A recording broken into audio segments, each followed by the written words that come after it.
At 5 o'clock in the evening, this should be one of the busiest stretches of highway in Nashville. It is busy right now, but for a much different reason. No text message alerts were ever sent out. Instead, the only evacuation orders went out via televisions and weather radios. And by then, the fire had already been on top of downtown. For nearly 5 days now, the rain here in Overton County has refused to quit. It's flooding businesses and even some homes and creating impassable roads throughout the county. This is the most recent picture that authorities want out there of Stephen Wiggins. They want people to look at this picture, as the sheriff said yesterday, burn this image into your mind. If you see him, call 911 immediately.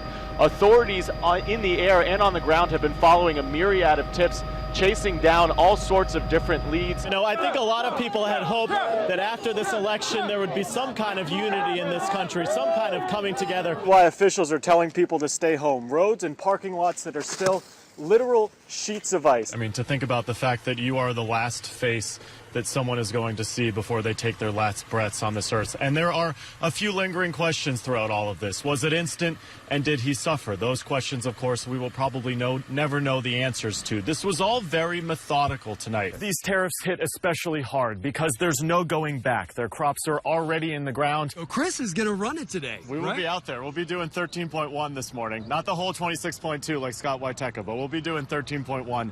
And a lot of folks are just looking forward to this. I mean, the sun's starting to come up. It's a beautiful morning. It's actually burnt in this, I guess, this little region here.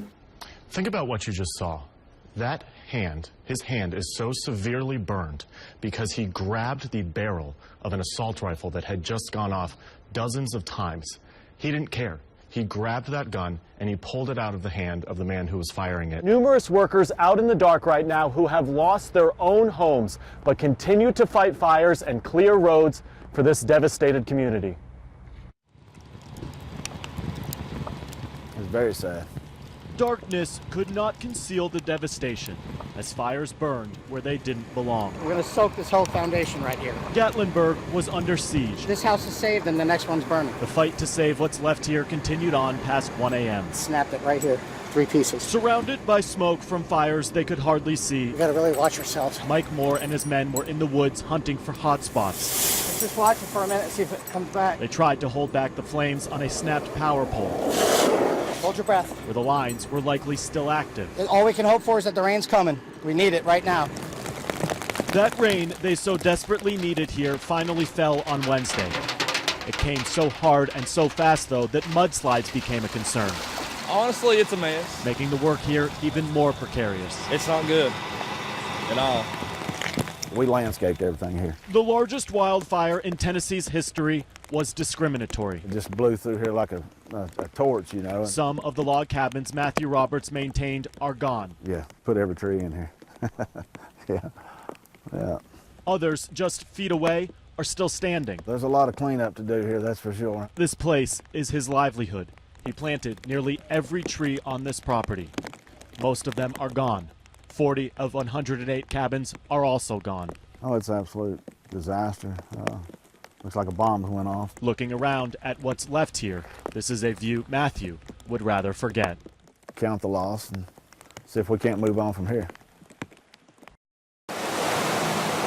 It's quick, it's dangerous. Cruel were the tricks Mother Nature played on Sumner County, Kind of made me a little bit worried.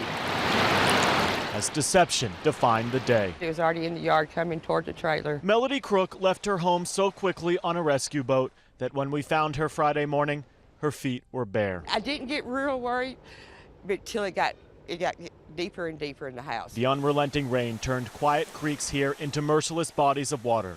Nothing in their path was safe. The water started getting higher and higher. Built like a rock, Joshua Mitchell's Chevy pickup truck sunk like one too. I had to get by that tree. I held on to that tree. Over and over again, drivers were fooled by rising waters. Y'all meet there. We don't know what's going on yet, brother. We'll come straight there from here. That was when Mother Nature played her most deceitful trick of the day. Right now, the water's still rising in this area. The call came in from Notting Hill Drive. All the way to the end of that road. Hey guys, you gotta back up. Crews spotted Charles Benny stuck in the spot where he tried to cross. Water was moving so fast, rescuers decided it would be too dangerous to chance it by boat, so they took to the air. For an hour and a half, Charles and his stalled out Jeep waited until finally rescuers found one sacred piece of dry land in the middle of this raging river. They told me not to go nowhere. They threw Charles a life jacket and a lifeline, pulled him to safety, and flew him to dry land. Take it seriously. Be careful.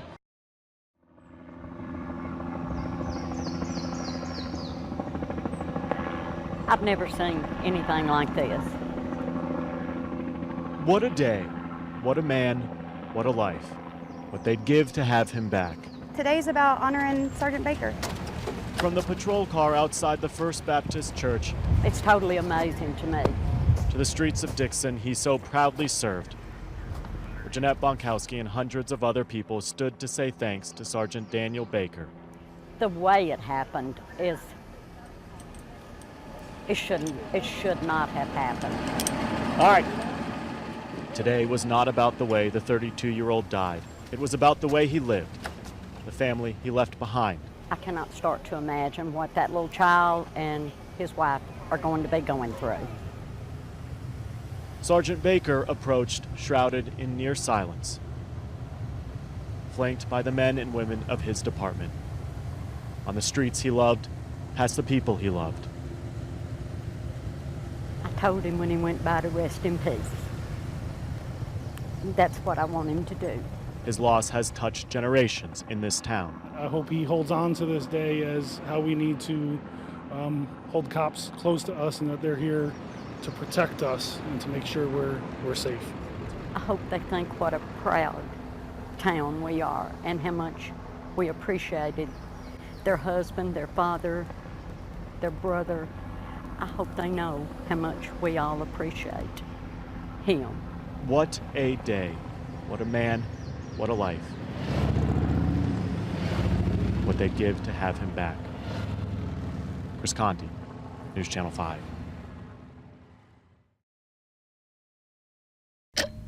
The decision to evacuate Gatlinburg came at 9:07 p.m. on Monday, November 28th. My TV was on. Nothing across it. 1 hour and 7 minutes after the fire destroyed Jimmy Vance's home. 1 hour and 7 minutes after the fire killed Jimmy Vance's wife. If I'd only had a warning from the authorities to get the hell out, we would have gone. No text message alerts were ever sent out. Instead, the only evacuation orders went out via televisions and weather radios. And by then, the fire had already been on top of downtown. So what went wrong? The Tennessee Emergency Management Agency manages the system for sending out text message alerts. Do you wish people had been evacuated sooner? I'm sure that the folks involved in that decision looked back and said, had I known what I know now, I would probably have done that. This crisis does not discriminate when it comes to who it's taking from us. By some estimates, 115 people are dying every day from opioid overdoses. It's creating broken homes, broken families, and broken hearts. This drug is a very commanding drug that overtakes people's lives. It is the ones who are left behind who are left to wonder. Yeah, I wish my son was alive. Left to wonder what could have been. We want him to be telling his story. Eric Blom was in 7th grade, barely a teenager when he had his first Xanax. His parents, Dan and Cindy, watched over the years as opioids' often inescapable grip took hold of their son and refused to let go. He was just hopeless, and he always said that he really didn't think he was going to make it till he was 30. It was an expensive addiction, too expensive to get the pills. Like so many others in this country, Eric soon turned to heroin. He tells us he recalls that's being the best peace he's ever felt. And he said, and I've chased that every day since. Never found it again. Imagine what these parents must have seen in their son to accepted what they saw as Eric's fate. I remember vividly the night that Cindy told me, she goes, Dan, do you realize that we may bury Eric someday? And I'm like, yeah, I know. The details of Eric's death we will leave to them. 2:22 Thursday morning, we got the call no one wants. He was desperate that night, and he decided he was just going to use heroin one more time. He'd been clean for 6 months, and it killed him. That was it. Eric was gone. And he's not here. He didn't make it. I was hoping he'd get healed this side of heaven, but he didn't. Theirs is a story repeated too many times, too many different ways. Every 3 weeks, as many people die of overdose as they did in 9/11. Yeah, it's a health crisis. Wasn't your dad 36? Yeah, he was 36. No need to tell that to Cheryl Cox. It's killing them every day. Every day somebody dying of an overdose. Every day. Cheryl lives in the Nations, crammed in a tiny apartment with 6 grandkids. We survive. I mean, we makes it. We take it day by day. 4 years ago, she was forced to take them all in after her daughter and son-in-law were arrested for selling opioids. Sandrell is 11 years old. It's just really hard because they're our parents, and most people expect for kids to live with their parents. By some estimates, more than 1 million American children are living with their grandparents right now, primarily because of their parents' addiction to opioids. It creates a mess for everyone.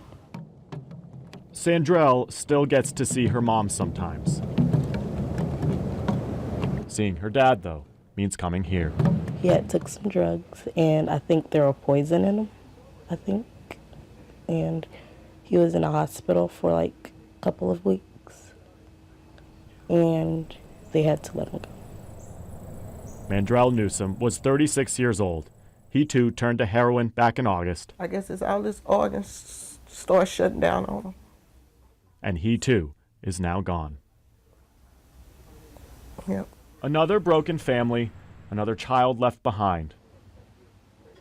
It's very sad, lonely. This is what the opioid crisis is doing to our community. He took care of his kids, he took care of his wife. Cheryl wants just one person, one family to hear her story and reach out for help. That hurts, you know, and just to know what they have to deal with, you know, living without a father in their life. As for Eric Blom's parents, they have now started making and selling guitars named after their son. And some of the profits from those guitars will go towards helping families like ours. Because with so many people getting hooked, hope may be one of the most powerful cures. And they hope that and pray that something that can be done about it. Coming up. I look forward to living, and I want to give my kids a father that they deserve. When Hooked continues.